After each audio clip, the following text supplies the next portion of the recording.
నమస్తే. July month సింహరాశి వారికి ఎలా ఉండబోతుందో మనం చూద్దాం. దానిలోకి వివరాల్లోకి వెళ్ళబోయే ముందు మనం జులై మంత్‌లో కొన్ని విశేషమైన పర్వదినాలు, పండగలున్నాయి. అందులో ఒకటి వారాహి నవరాత్రులు. ఎవరైనా గనక రియల్ ఎస్టేట్ ప్రాబ్లమ్స్‌లో ఉన్నా, భార్యాభర్తల మధ్య గొడవయ్యి డైవర్స్ దాకా వెళ్ళిపోతూ ఉన్నా, అంతేకాకుండా ఇంకా ఎవరికైనా మనకి అప్పుల బాధ విపరీతంగా ఉన్నాను, వ్యవసాయదారులకు సరైన పంట దిగుబడి లేకపోయినా గానీ, వీళ్ళంతా కూడాను ఈ మనకి వారాహి నవరాత్రులు చక్కగా చేసుకుంటే చాలా బాగుంటుంది. అయితే జులై 10న గురు యొక్క గురు పూర్ణిమ ఉంది. గురువు గ్రహ అనుగ్రహం ఎవరికైనా లేకపోయినా, గురువుకి సంబంధించిన దశలు, అంతర్దశలు ఎవరికైనా నడుస్తూ ఉన్నా, వీళ్ళంతా కూడాను మనకి ఆ రోజు జరుపుకోవాలని చెప్పేసి నేను కోరుకుంటున్నా. అయితే శ్రావణ మాసం పంచమి ఉంది. శ్రావణ పంచమి. దీన్ని నాగుల పంచమి అని కూడా అంటారు. ఎవరికైతే పిల్లలు కావాలనుకుంటున్నారో, లేదంటే మిస్‌క్యారేజ్ అవుతూ ఉందో, లేదంటే వివాహంలో లేట్లు అవుతున్నా, లేదంటే పిల్లలకి తర్వాత తల్లిదండ్రులకు మధ్య గొడవలు అవుతున్నా గానీ, ఆ రోజు చక్కగా భక్తి శ్రద్ధలతో గనక జరుపుకుంటే, ఆ ప్రాబ్లమ్స్ నుంచి బయటపడే అవకాశం ఎక్కువగా ఉంటుంది. మనం సింహరాశి గనక చూసుకుంటే ఇందులో మఖ 1, 2, 3, 4 పాదాలు, పుబ్బ 1, 2, 3, 4 పాదాలు, ఉత్తర ఫస్ట్ పాదం అంతా సింహరాశిలో ఉంటారు. పేరు బలం గనక మనం చూసుకుంటే వీళ్ళకి మా, మీ, ము, మే, మో, టా, టీ, టు, టే ఈ అక్షరాలు ఉన్న వాళ్ళంతా కూడా మనకి సింహరాశిలో వస్తారని గమనించుకోవాలి. అయితే గ్రహస్థితిని బట్టి గనక మనం చూసుకుంటే ఈ ఈ మాసంలో సూర్యుడు, శుక్రుడు 2 ముఖ్యమైన గ్రహాలు మారటంతోటి వీళ్ళకి ఎలా ఉండబోతుందో మనం చూద్దాం. ఒక రకంగా చెప్పుకోవాలంటే సింహరాశి వాళ్ళకి కొంచెం జాగ్రత్తగా, కేర్‌ఫుల్‌గా ఉండాల్సిన మంతం జులై మాసం అని మనం చెప్పుకోవాలి. ఒకటి వీళ్ళకి అర్ధాష్టమ శని స్టార్ట్ అయ్యింది. చాలామంది ఇబ్బందులు పడిపోతూ ఉన్నారు. ఇప్పటిదాకా చెప్పుకున్న మఖా నక్షత్రం వాళ్ళు, పుబ్బా నక్షత్రం వాళ్ళు, ఉత్తరా నక్షత్రం వాళ్ళు చాలా ఎక్కువ మంది నాకు ఫోన్లు చేస్తూ, కాల్ చేస్తూ ఉన్నారు.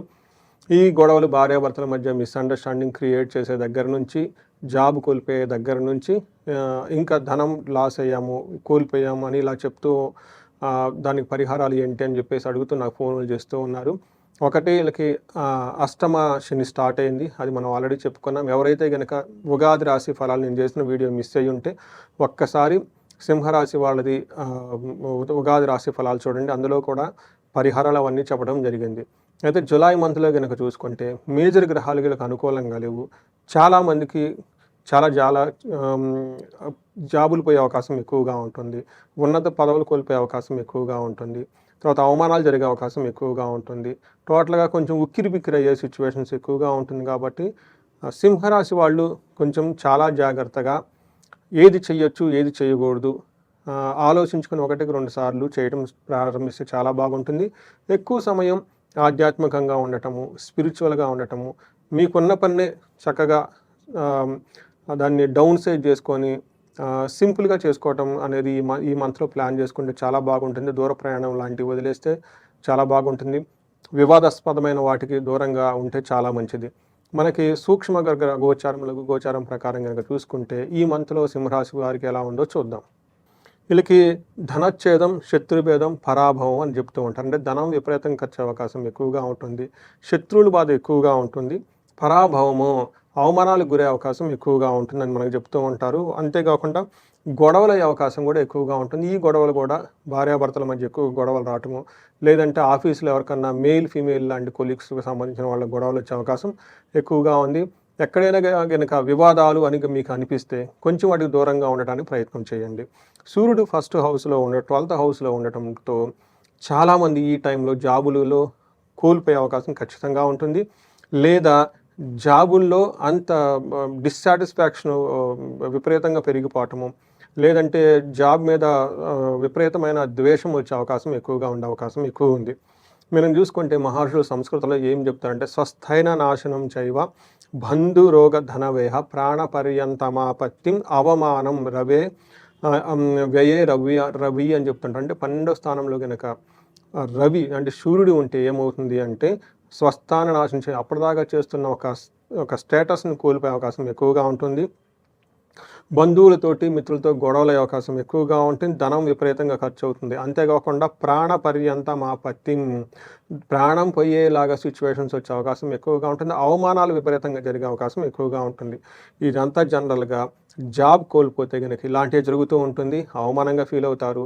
జాబ్ పోతే ఆల్మోస్ట్ ప్రాణం పోయినట్టే కదండీ! జాబ్ లేకపోతే మనం ఎలా బతుకుతాం? అందుకని ఇలాంటి సంఘటనలు జరిగే అవకాశం ఎక్కువగా ఉంటుంది. చాలా కేర్‌ఫుల్‌గా ఉండాలి. అంతేకాకుండా అయితే ఒక విచిత్రమైన పరిణామం ఏందంటే, శత్రువులు మిమ్మల్నయితే ఏమీ చేయరు. ఓకే. వాళ్ళు మిమ్మల్నయితే ఏమీ చేయలేరు. కొంచెం ఈ టైంలో మీకు రోగాలు కూడా అలాంటివి ఏమీ రావు. హెల్తీగా ఉంటారని మనం జెప్పుకోవాలి.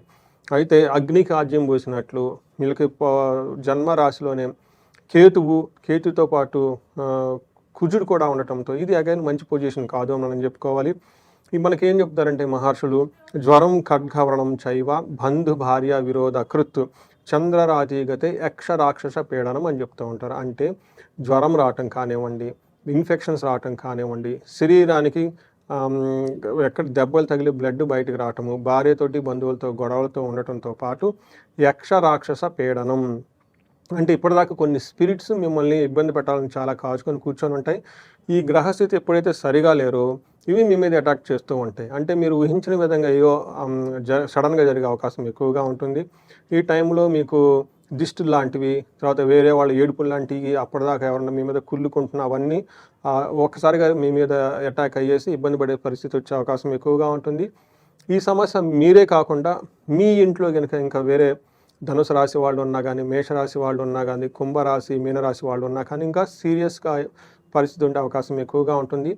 ఇమ్మీడియేట్‌గా అలాంటి రాశి వాళ్ళు ఉంటే వాళ్ళకి మీరు ఒక కౌన్సిలింగ్‌గా చక్కగా ఒకళ్ళనొకళ్ళు అర్థం చేసుకొని ఒక బ్యాలెన్స్‌డ్‌గా స్పిరిచువల్‌గా, ఆధ్యాత్మికంగా ఉండి తెలుసుకోవటమే ఫస్ట్ సగం రెమెడీ అని మనకి శాస్త్రాలు వివరించారు. తర్వాత వీళ్ళకి కత్తుల ద్వారా ఇబ్బందులు పడే అవకాశం ఎక్కువగా ఉంటుంది. శత్రుబాధ విపరీతంగా ఉండే అవకాశం ఎక్కువగా ఉంది. సో, ఈ ప్రకారంగా సూర్యుడు, కుజుడు 2 గ్రహాలు అనుకూలంగా లేవు. దీనితో పాటు శుక్రుడు కూడా అనుకూలంగా లేరు. శుక్రుడు 10వ ఇంట్లో ఉండటంతో మన శాస్త్రాలు ఏం చెప్తారంటే అప్పటిదాకా మీతో మంచిగా ఉన్న వ్యక్తులు మీకు ఎదురు తిరిగి సింహాల్లాగా మీ మీద గాండ్రింపుతో ఎగబడే అవకాశం ఎక్కువగా ఉంటుంది. చాలా జాగ్రత్తగా ఉండాలి. మనకి సంస్కృతంలో మహర్షులు ఏం చెప్తారంటే వెకులం చైవ నిస్సత్వం అర్ధనాశనం రిపోభయం శ్రీ సౌఖ్య హానిమాప్నోతి దశమస్తే భృగోవు అని చెప్తుంటారు. అంటే 12వ ఇంట్లో గారు శుక్రుడు ఉంటే వీళ్ళకి వెకులం అంటే ఏదో ఒక విధంగా బాధపడి ఉండే అవకాశం ఎక్కువగా ఉంటుంది. నిస్సత్వం శారీరకంగా బలం లేకపోవటం, అర్ధనాశనం ధనం కోల్పోవటం, శత్రువుల ద్వారా భయము, స్త్రీ సౌఖ్య హాని అప్పటిదాకా స్త్రీలు కనుక మీకు లేదంటే స్త్రీలైతే పురుషులు కానీ మీకు బాగా సపోర్ట్ ఇచ్చిన వాళ్ళు సడన్గా మీ మీద వైలెంట్గా రియాక్ట్ అయ్యే అవకాశం ఎక్కువగా ఉంటుంది. కొంచెం జాగ్రత్తగా ఉండాలని చెప్పుకోవాలి. అయితే వీళ్ళకి ఇంకొన్ని విషయాలు బాగుంటుంది. ఎవరికైతే ఇంటికి సంబంధించిన విషయాల్లో, ఎడ్యుకేషన్కి సంబంధించిన విషయాల్లో కొత్తగా వెహికల్ తీసుకుంటున్న వాళ్ళందరికీ అనుకూలంగా ఉండే అవకాశం ఎక్కువగా ఉంది. ఈ ప్రకారంగా కనుక చూసుకుంటే మేజర్ గ్రహాలు వీళ్ళకి అనుకూలంగా లేవు కాబట్టి కొంచెం జాగ్రత్తగా ఉండాలని మనం తెలుసుకోవచ్చు. అయితే మనకి నక్షత్ర ప్రకారం కనుక చూసుకున్నా మనకి అంగగోచారం అన్న ఒక కాన్సెప్ట్ మహర్షులు ఇచ్చారు. దీని ప్రకారం నక్షత్రం ప్రకారం కూడా చూసుకోవచ్చు. అందులో మఖా నక్షత్రం కనుక చూసుకుంటే వీళ్ళకి లాభప్రదంగా ఉంటుంది, క్షేమంగా ఉంటారు, వస్త్రలాభం ఉంటుంది. అయితే నెగిటివ్ సైడ్ కనుక చూసుకుంటే వీళ్ళకి మృత్యు భయము, మరణము, కలహము చూపిస్తూ ఉంటుంది కాబట్టి గొడవలయ్యే అవకాశము. దానితో పాటు మీరు బాగా ఇష్టపడి చేసుకుంటున్న ఒక పని కానివ్వండి, వస్తువు కానీ అది అంతటితో ఆగిపోయి మీకు ముందుకెళ్ళని పరిస్థితి వస్తుంది. దీనితో పాటు మీకు మృత్యు భయం కూడా ఉండే అవకాశం ఎక్కువగా ఉంది.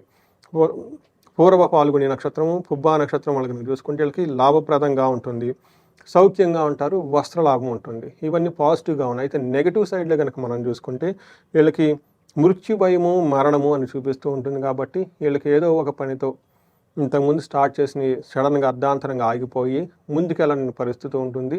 దీంతో పాటు వీళ్ళకి మృత్యు భయం కూడా ఉంటుంది. అంటే అసలు ముందు ఫ్యూచర్ ఉంటుందా లేదా, ఎలా ఉంటుంది, గ్రోత్ ఉంటుందా లేదా, ఒక హోప్ అనేది కోల్పోయే అవకాశం కూడా ఎక్కువగా ఉంటుంది. ఉత్తర పాల్గొని నక్షత్రం వాళ్ళకి లాభప్రదంగా ఉంటారు, ఫారిన్ వెళ్ళే అవకాశం ఎక్కువగా ఉంటుంది, సౌఖ్యంగా ఉంటారు, వస్త్రలాభం చూపిస్తుంది. ఒక రకంగా ఉత్తర నక్షత్రం వాళ్ళకి కొంచెం బెటర్గా ఉంది వేరే నక్షత్రం వాళ్ళతో పోలిస్తే. అయితే వీళ్ళు కూడాను మరణము, దేహ పీడనము చూపిస్తుంది కాబట్టి వీళ్ళకి అనుకున్న పనులు ఆగిపోయే అవకాశం ఎక్కువగా ఉంటుంది. హెల్త్ కాంప్లికేషన్స్ ఉండే అవకాశం చాలా ఉంది. అయితే పూర్వ పాల్గొని నక్షత్రం వాళ్ళకి ఎవరైనా కనుక అగ్రికల్చర్ రిలేటెడ్ కనుక పనులు చేస్తూ ఉంటే వీళ్ళకి పశునాశనం అయ్యే అవకాశం ఎక్కువగా ఉంది. కొంచెం జాగ్రత్తగా ఉండడం ఎంతైనా అవసరం. సో, మనం చూసుకున్నాం కదండి. ఈ సింహరాశి వాళ్ళకి ఓవరాల్గా కనుక చూసుకుంటే కొంచెం గ్రహాలు అనుకూలంగా లేకపోవడంతో ఇబ్బంది పడే మాసం అని గమనించుకోవాలి. వీళ్ళకి పరిహార భాగంగా మీకు నవగ్రహ స్తోత్రాన్ని పారాయణం చేసిన, నవగ్రహాల చుట్టూ తిరిగిన, నవగ్రహాలకు సంబంధించిన హోమాలు చేసుకున్న చాలా చక్కగా ఉంటుంది. అంతేకాకుండా ప్రతి ఒక్కళ్ళు కంపల్సరిగా అమావాస్య రోజు కానివ్వండి, ఏకాదశి రోజున కానీ మహాన్యాసంతో కోరుకున్న ఏకాదశి రుద్రాభిషేకం చేయించుకున్న, లేదంటే వీళ్ళకి యక్షరాక్షస పీడలు ఎక్కువగా ఉంటాయి కాబట్టి మన్యు పాశుపత అభిషేకం చేయించుకున్న చాలా బాగుంటుంది. ఇంకా ఎవరైనా కనుక చేయించుకోగలిగితే సుదర్శన హోమం చేయించుకుంటే చక్కగా మిమ్మల్ని మీ ఫ్యామిలీని అంతా కాపాడుతూ ఉంటుంది. ఎలాంటి ప్రాబ్లమ్స్ ఉన్నా కానీ ఈ ఉగ్రరూపమైన నరసింహస్వామికి సంబంధించిన మంత్రాలతో కూడి సుదర్శన హోమం చేయించుకుంటే ఎలాంటి ప్రాబ్లం ఉన్నా మీ దగ్గర నుంచి మీకు ఎక్కువగా వచ్చి ప్రాబ్లమ్స్ అన్ని ఇబ్బంది పెట్టకుండా మిమ్మల్ని కాపాడే అవకాశం ఎక్కువగా ఉంటుంది. వీలైతే ఈ రాశి వాళ్ళు ప్రతి ఒక్కళ్ళు ఎంత త్వరగా అయితే అంత తొందరగా శ్రీశైలం కనుక దర్శించుకుంటే మల్లికార్జున స్వామిని, భ్రమరాంబిక అంకాదేవిని, అక్కడ స్పర్శలింగ దర్శనాన్ని, చండీ హోమాన్ని కనుక చేయించుకుంటే ఎక్కువగా ఈ ప్రాబ్లమ్స్ని బారి పడకుండా మిమ్మల్ని కాపాడుకునే అవకాశం ఎక్కువగా ఉంటుంది. సో ఈ రాశి వాళ్ళకి ఈ గ్రహాల్లో ఉన్న దోషాలన్నీ పోవాలని, అష్టైశ్వర్యాలు కలగాలని, భోగభాగ్యాలు కలగాలని చెప్పేసి కోరుకుంటున్నానండి. నమస్తే.